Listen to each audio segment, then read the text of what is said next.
PCB. So what we want to do here, we want to import the footprints. We want to import the netlist now so that we can have our components here. So what I'm going to do is grab here, go to just hit on load netlist here. So what you do, you click on this file thing here. It should open up our file system. Now it will take us to where we have our project in most cases, and we just have one netlist file there. So you just click on this. You can double click on it or just click and say open. Say it like I double click. So do make sure that now we have everything. You see, like, so what is there for you to note? And the biggest takeaway here, once you import your netlist, make sure you have everything in green here. It tells you that you don't have any error. You see, like, we don't have any warnings, we don't have any errors, and we don't have any actions. Make sure it's as clean as possible. So once you're happy with it, just say update PCB and close this. So what happens is that you have your everything. Now the footprint itself, they have been attached here, so you can just move this. I'm just moving it and placing it where you want. Yeah, so you can just place it, say there, just hit save. Always save, keep on saving, it's free. I'm emphasizing this. So and maybe for you to, even with the first import, you might want to see how does this look like. So you can just go to view here and just go to 3D. And also, Steven, you can be writing for us the shortcut for this. Maybe if you want to just fire up 3D view from your keyboard, we can just go to view and say 3D viewer. And so we'll have our components here on the 3D view. So it's just like, this is just to show us how they look like. And we have not done like anything else. We have not even laid the components and stuff like that. Just have it that way. Just to give us like a visual view of how everything will look like. So all these layers we have here on this side shows us every other layer that we do have. We'll be discussing about every other layer and what they do and why they are needed. We'll be having also a module discussing every other command here. We didn't talk about these commands, so I'll be talking about each and every command here and what they are used for. But now for starters, what you can do, just switch off the fab layer here, so that at least you can be working with some clean say components here. You don't have a lot of stuff going in on. So I can just click on the fab layer here, just switch it off. Yeah, that's just enough. So now to move the components here, you see, it was interesting on schematic level, we just hover and hit M. Yeah. So here you can also do the same here, just hover and hit M, hover on the component, hit M. I know on some, if on your machine hovering and clicking M does not work, so what you should do is just click on it and then hit M. I've seen it not working on some machines, so you can just click, make sure you click, say select and hit M for you to move it around. Yeah, so that's just a quick tip there. So what we are going to do, we are going to do a quick placement here about these components and how to do it very easily. So what you're going to do is, I'm going to adjust my KiCad so that I can have this side to side. Usually you should be having like two machines. So say you have a monitor that's extending so that you can move your schematic on that level. Because I want you to see both screens, so what I'm going to do is that I'm going to now to remove my schematic from this window here so that I can have it side by side. So maybe let me do this and do command this.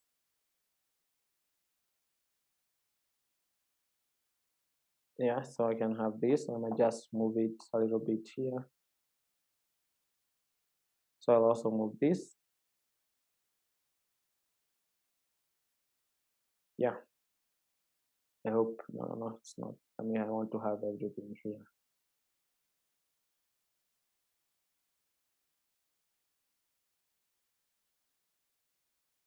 So let me, yeah, I mean, we have it aligned. So I wanted you to see everything. I just want to have like, I mean, I don't want to close like these tabs. I can close these ones. I can hide them if I wanted to. Let me just keep it so that you can see everything and so that It's easy for you to follow. So what you do, when you want to do the layout, always make sure you have both of them open, so that's very easy for you to do this, and you will see why when what I mean. Because KiCad works so very spontaneously that, so let's say we want to start with the power supply here and place it, or maybe start with this here. Let's always start from the end. You start from this is the left side all the way to the right side. So once you click this, if you are at schematic level and you have the select tool selected, if you click on this, it should automatically go and zoom into where that component is. If I click this, you will see it moving directly to that. If I hit on this also, so it will be moving every other component. And that's why it's very important that you have like this on a split screen. If you don't have if you don't have like a monitor, so just make sure you split it. So usually it's very good to work with an external monitor as well, so that you can extend your screen and have it there. Working on a big screen always comes in handy. So what I'll do is that I'll click this here so that we can start. So click this again, now move it. I'll do some rotation here, the switch here, move this, I'll place it here. Also, you want your switches again also to be at the end. So this also determines where you want your things to be. The fuse here, I can click the fuse, takes me to here. So what I'm doing is I'm moving, I'm hitting M, and then if I want to rotate this, I'm hitting R here on my keyboard. So you see, if I hit R, I'm rotating. So you see these ones here, they are called net wires. Some people call them net wires, others will call them air wires. Yeah. So whatever you call them, I mean, just know that it shows how these two parts are supposed to be connected. So in other places, they might be called air wires. They have several names. So you can be moving them around here, so that make sure always the idea is to have them as short as possible. That's why you see me moving them, so that I can have the components just as close as I can. Yeah. So I want to move them that way. So again, I want to have these. So maybe before moving this, I can have this so that they are surrounded. So I can just hit on this, move this one here. I think I can rotate it to that point. So again, hit this, it will take me here and move it back here. So just make sure it's closer to where it's supposed to be. Again, for this, move this. So ideally for this lecture itself is mostly to familiarize with the tools, as well as now as also we get some tips on how we approach this. So I'm hitting this, getting it selected here, bringing my mouse here, moving, hitting M, and then making sure that I do have as short as possible air wires here. So I'll also select the last one here and grab it here and move it where we have it here. So the other thing is that you realize that we are now having the symbols, or rather the reference designators, now they are overlapping and they are not like in the best place. You can also like see how the design is coming along. You can see on this side now, so we have some sort of organization here that's not there. So we've started with this section here. So what's now for you to do is you can now go and click now on the reference designator itself and hit M, so that you can move, and hit R to rotate, so that you can orient it the way you want it to go. So I'm also hitting M here, hitting now R to rotate it, can place it there again for this M. So always try as much as possible to place them, say, in a very symmetric manner. Yeah, so that you can have it very clean. And also when I'm moving it, you can see we have like an anchor point, so it's easy to know where it's supposed to be associated. I think this one looks good. This one looks okay. I also have this one looks fine, but I can put it here. So I can also now move this one here to make it more compact. Same for this, you can just move it more and more. You can also move this again more and place it somewhere here. Same for this. You can just hit M here. So if I hit M here, I should just moving it and making it closer. Also, if I want to move this, all of this, I can just left click and then just move my mouse so that I can select all of them and hit M to move them all together. So we do have them there. I can place it there. So we are going to do the same. Then let's add the fuse at the output there. This one, can just grab it and put it here. think we do have some short connections here. Make sure it's as short as possible. I'll also move the ref designator here. Good, looking good there. See this, I'll hit this, move this, then put it at the output here.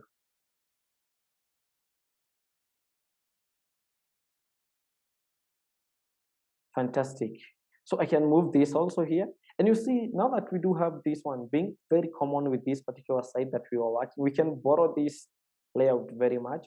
So what we're going to do is, we are going to steal how we've done. Well, I'm not very happy with the layout here. It can get better, but for now, let's do this.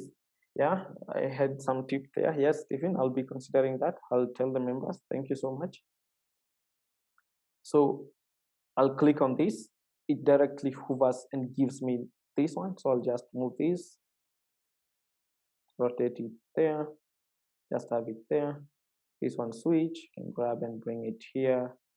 Now I'll go and grab this fuse, just this, move. I'm using now M on my keyboard, R to rotate everything. I'm also selecting the ref designators, rotating to place them. Actually, and see them placing them nicely here, very comfortably, just doing it at your pace. So I'm selecting this, also the regulator itself here, hitting now again here on this other side M, rotating it by hitting R, moving the ref designator to place it so that it sits in very well there. Same now for the caps. I'll go for the caps here. I'm placing them very well. Make sure they are as close as possible. We talked about return paths and current loops. That's why I want them to be as short as possible. So I'll also be highlighting the design traditions and what we should do, even if it's just an introductory session. So just keeping them as short as possible, it's very important. Because if it's power, you don't want to have creating lots of inductances that will again be producing magnetic waves. So again, affecting your EMI and stuff like that. So EMI is electromagnetic emissions and stuff, other electromagnetic interference and say. So we don't want to have, and mostly caused by such loops, current loops, and them being very large. So I'm selecting also other components here, moving them and doing the placing. I'm making sure they are as closer as I can to the ICs. The fuse again, just pick the fuse and rotating. I'm rotating it here, moving this so nicely here. Having it moved, can move it and place it somewhere here. C3V3 and move this here. Can also now place this one here or place it there. Can move this also on the side. We also had some LEDs here, so we can place them at the output, probably necessary, just to keep them closer. So we had that connecting to 3V3 volts here, and also this resistor is for it. So we can just keep it as close. So the idea always when you are placing these components to make sure that you have your components placed as much closer as you can to each other, so that you can have the shortest air wires as possible. It's very much important. So we can also place this one, is for this other end. We can place it somewhere here. So I would like to move the hand a bit there. Then we can have the resistor here. So you can place it this side, and then I can rotate this, hitting R on my keyboard to have it rotated. Also having this, I'm hitting M to pick this R, but of course I'm first selecting it with left click, moving it, rotating it, and placing it where I want, so that it sits in so nicely. And I think I'm very happy for now with this layout, and you can see the layout looks nice. So we have the outputs here, we have the inputs here. So what we're going to do is, and we have not done that, is we're going to create the outline of this board so that we can have demarcation of where our board will reach. So to do that, we have a layer that's called edge cut. Now I've started with the layers. This one is what that draws the outline of the board. If you draw with any other layer, you won't get the outline of the board. So I'm taking, you take this tool here, it's the graphical lines. We do select this, and we have this one here. So make sure you have selected the graphical lines for you now to start drawing any graphics, because we are talking about graphicals here. So Stephen was talking about the grid here. You see the grid here. So I selected a very fine grid here so that I'm able to place the components nicely and closely packed to each other. So I'm using 0.0.5. So if you want like now to draw the outline, you don't want like a very fine grid so that it does not disturb you. You can go with like 0.5. So I changed the grid here, and we'll be talking much more on the grid. So I can select 0.5. I have my tool selected already, and I have the layer selected. So I can come here and start say somewhere here. Something very, very important on KiCad.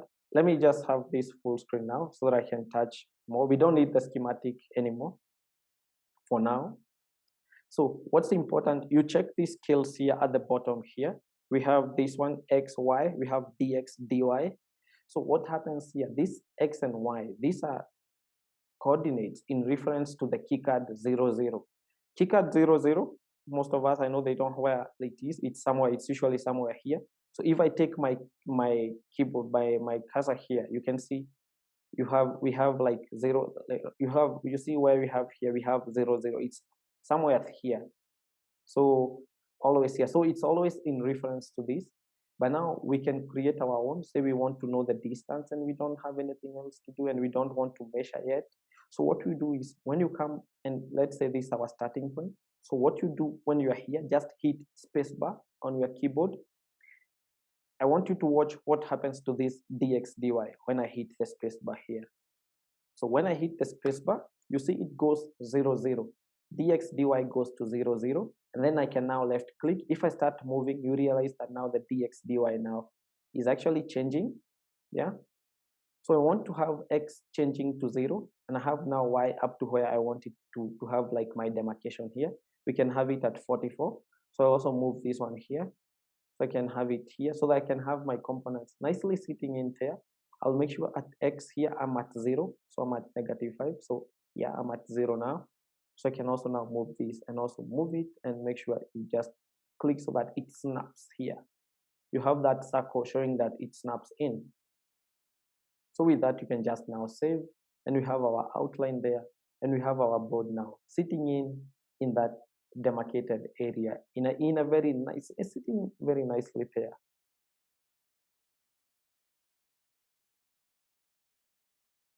Yeah, so the next thing you do is now you start routing and say doing the connections of these.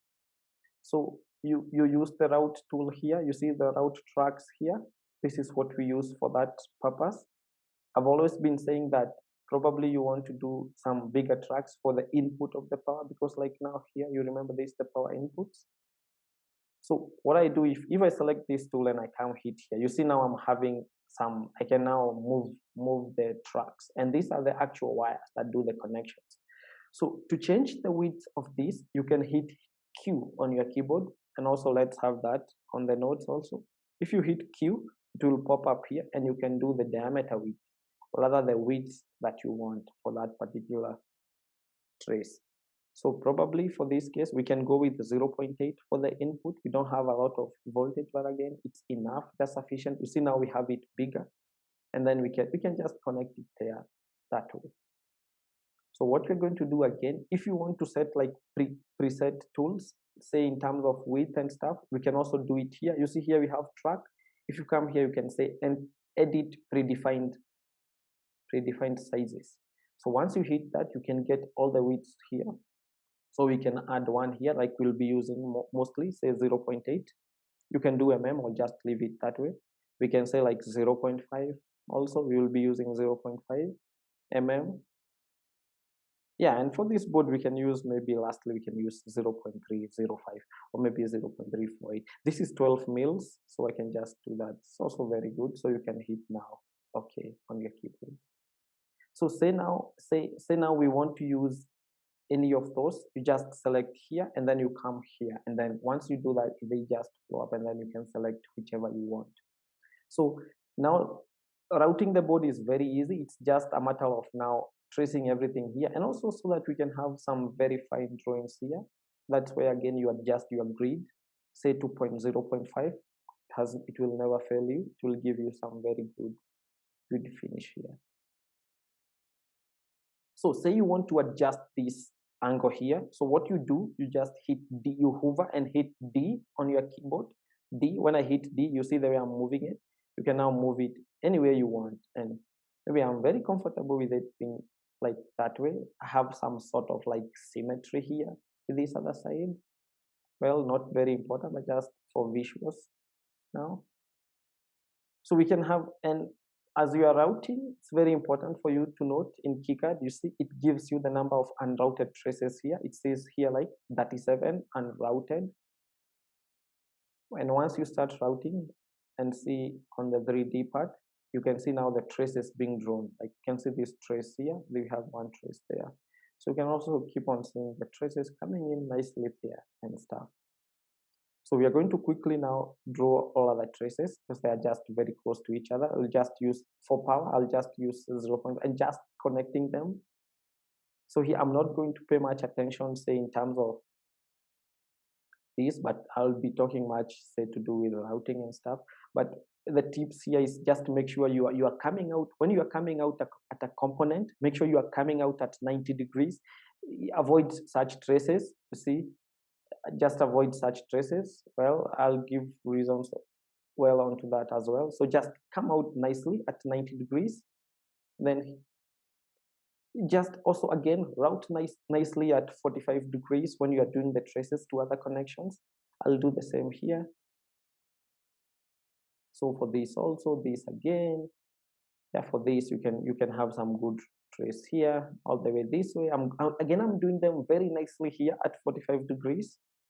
So say you have something like this, came out weird. So what you do, just don't delete. Remember our D command on the keyboard, drag.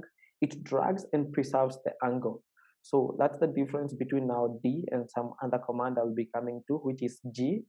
So D preserves the angle, and you see, so if I move this, it comes in very nicely now, and we are happy with that now. We can leave it at that for now. So and you see, as we are routing, now we have 28, we had 37. So just we are moving in very well here. So I'll just route this once again here. So if you want to put like an anchor point, just left click anywhere. We see now, you see we have an anchor point there, and we can move our trace however we want. So also that's something else for those of us who are very new. So that's how we can do. And if you want to connect, say, all of these, it's not a must like you do like an anchor and an anchor again. So I can just hit this and just, I can have my route selected, hitting this and putting all the way to the end. They are all now connected. Again, for the 5B also the same way. We have one here, can just link them up here. So again, I want to keep them very nicely drawn here and keeping them as short. Now this is long, I would have connected here. Well, it's also still okay. I can get this one now coming in here. So not the best practice here I'm doing here. So let me just place it down here so that I can, you see, it doesn't look so good here. So again, use our D tool, makes it nicely to be done here. So I'm having it there and I'm moving it with detail. So yeah, I mean, I don't want to go without touching about the vias because, well, I can draw this one here. Always, like when you are designing, ensure that you're utilizing your space as much so that you can avoid using vias and stuff like those. So, but say we wanted to connect this one and we cannot say route from say here because we have this trace here. So there is a way we move this now trace to the bottom layer. So what you do, you just hit V on your keyboard. When you hit V, it just inserts the via. So for that, for those of us doing with the mouse, I think if you hit the middle one again, so should again give you the via. But just do the V, just hit V, or you can also right click if you are here and just say place a via. So should be here, place through via. So you can just place it wherever you want, yeah. And so let's say like we've done that, we place a V there. You see now we have green. This green now says we are on the bottom layer. We are drawing the tracks on the bottom layer. So again, now we can do that. If we want now to come back again the top layer, we just hit V again and then we are on the top layer and we can do that joining there. That's what's just for the demo there. I'll be coming back more on that via stuff and stuff like those. So yeah, thank you so much for the notes there. So you can be grabbing those notes and keep them for your references for future use. So I'm also grabbing here 5V. placing it there. We have this funny thing. I'm using D to make sure that I'm having some very clean traces here. And I'll say why also we don't route at 90 degrees. Say like we don't want to have like traces like this. So don't do like such traces. Like if you say you want to do like a trace like this, well, this is not like the best trace you can do as a designer. I'll tell you why also later. So I'm going to connect all these here, and you see I've gone with very big traces here for everything because, well, one, we have the room and it won't like, it's the bigger you go the better. Yeah. So I'm also going to connect this 5V again here. I think we have some room here. I can just go, it's much shorter for me to connect it there. Again, also we can connect this one here. So if you remember this tool on schematic, this tool here that I told you it's used to show like what's connected to what. Like now this 5V, you see it's also highlighting here. We also have such a tool here on the PCB view, which is this. I'll be mentioning all the tools like highlight net. So for instance, I want to highlight ground here. You see it shows you all the grounds that are connected, yeah, and every net that's connected to that. Also, if I hit like 3v3, so it will also show us every other net that's connected. So what I usually do here, so you've noted that I've not routed any ground so far because, and we have 12 unrouted. So what we're going to do, we're going to use copper pores. Remember, I did mention about something to do with the pores at the entry point. This is something we are doing at the entry level. So this one here, you see this tool here, it's add field zones. They call them add field zones. Those are what we call copper pores. So I'll select this and I'll start drawing this from all the edges here. So I can start from here. So once I hit that, it will tell me select which layer do you want top or bottom, and again, which net do you want to select. So say I'll select like ground for this case because I want to connect ground all together with the net names. So for clearance and minimum width, I'll be talking about what and their impact later. Also zone priority, what does it mean? The fillet radius, the type of outline, all these we're going to mention them. So, but now for this case and for most of the designs, you'll find that the defaults will be working very well for you. So just select ground and say okay. Then just draw these nets here. Just move it all the way to the edges like this, very nicely, going to the edges here. Also there to the edge and finally to this. You can right click here and say close zone outline. You see immediately I've done that. You realize now we have one unrouted, we had 15. Why? Because everything now has been connected on the top zone. And if you want to see this, so what we do is just, you see this one here, this one says show field zones. If I hit this, it will now show us how, you see how it nicely fills in the ground, and you can see how now the ground is being connected to each other here. So they're being connected with this. We do call these spokes. So these are called the spokes. And this width is what we set on those parameters. That you see how now it's nicely sitting in there and every other ground is connected. But we have a problem because we have one ground that's not connected. And so what do we do? So what we're going to do is we can connect, say, this via via, say like we had talked of, we can have this connecting now this and putting V here so that we can now go to the bottom because we cannot cross another net because you're going to short, and then just hit another V here and then connect it back there. You see we have 0. Again, yet much better. We can avoid doing the traces. What we are going to do, we do now another pore on the bottom. So we just select the add pores, select here. Now we toggle now the layer we want, say bottom, and also ground. We change the net to ground. We do that. Now I'm going to quickly now connect all these on the edges. You can do it either, mostly always do it on the edges, but you can do it also even outside or within the limits that you want to do it. So what I'll do again, I now come here and say close zone. You can say close zone like I was left clicking close zone, or you can just make sure you just hit to where you started, but just do close zone. So if I do that again, now you realize that we have now everything is connected. Funny. Yeah, because we had so many like ground that were THT. So everything now is connected. If I can show you now how they are interconnecting. So we can toggle the layers here. Like now you can see the top, the bottom, and how it's connected. I'm toggling it here. So I can also switch on and off this layer. Say we don't want to see the top. So you see where we have the check thing. You can just uncheck. And now we are having just the bottom layer. And it's showing us how it's been connected and stuff.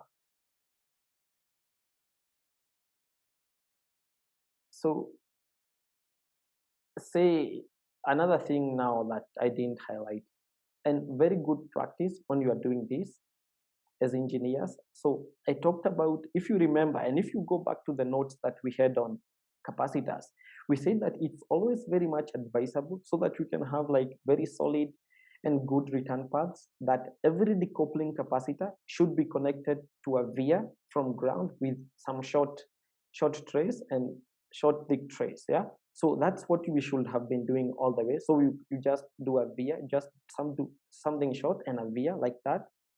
You just hit, you just take the route tool here, just do that, and then V, something very short, that, and V always. Say to every other component that has a decoupling capacitor, and even such components as this.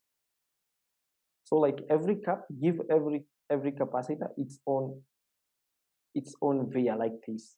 So this way you make sure that you have very solid connections.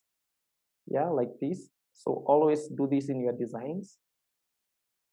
And also to increase the connectivity of top and bottom layers, in here we are talking about ground. So what you do, you can just pick the vias and throw them in just anywhere. You see, if I throw them this way, you see these are grounds. So we are having the connections now being very much solid. You can just throw them randomly everywhere. They will be very useful. One, they will be useful at heat dissipation, and they will also be useful in making sure that we have very short return paths. So I can throw them in this way, and they play that role. So I mean, and maybe we can have our last view in 3D. I mean, you can see now how our 3D looks like. And I've hidden the pores. So what you can do is you can come here. So display options. There is something preference display options. I've hidden like show field zones. I'll say okay, so that you can see how the field zones look like.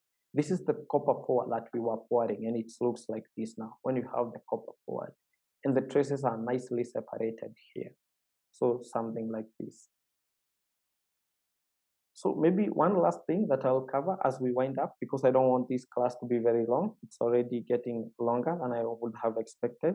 So you might want to add like labels on your board, like so that someone can know what does this mean. So I'll show you how to add text. So what you usually do, we always have our text on silk screen layer. Stephen, you can also include that on our notes.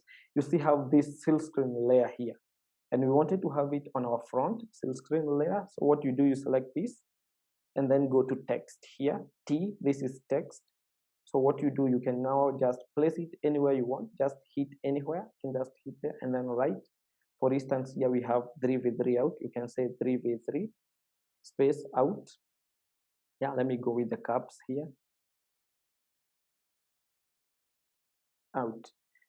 So, and then you can place it like here, and you realize it's very big. So I can also hit, if I place it here, I can hit E for edit, and then I can change the weight, because it's the weight that is big and I want to add ground here. So I can go with something like 0.65 to just come nicely very small, and can just move it around there. Now for you, you can again do this to write again, but again, if you don't want to keep on editing and you have like, you're happy with this shape and the size of this text, just highlight, just click on that text, hit Control C, Command C on Mac, and say copy. It will ask you to select the reference point, just hit anywhere on the word, and that way it's copied. So if I want to paste it here, I just hit Command V or Control V, then hit E for edit, and then I can write ground. So if I'm placing it now here, it has those features that we wanted them to have. And so you can see how it now nicely sits in here on our keyboard. We have like 3v3 out and whatever.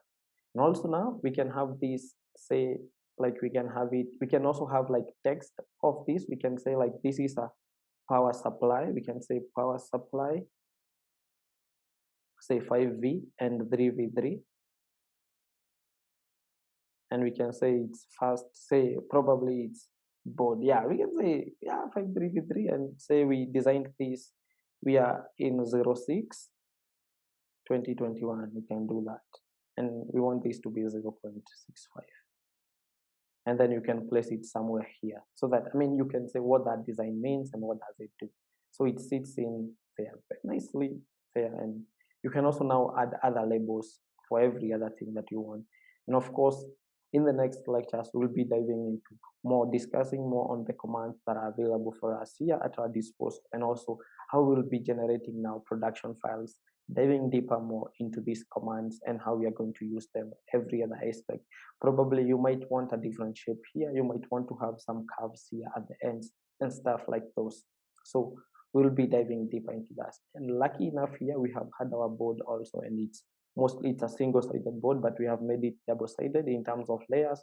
But anyways, we would have done this in one layer. But all in all, I'm happy with the results so far and that design, and this is a solid design. So anyone would want to use this design for production purposes and probably just to test it out, you can draw it, and it will you can have a 12V battery here connected, and you have your 5V for anything that you want to use in your household, for fun, for practice, for everything like that.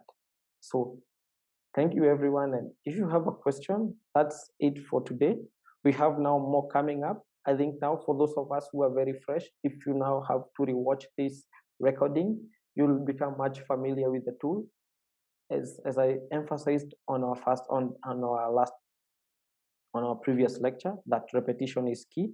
Some commands look very new for us that are new with the tool itself, but we'll continue diving more into the tips and stuff like those. I have more tips on how we can handle this, but I don't want to overload you with the tips for today. So thank you everyone.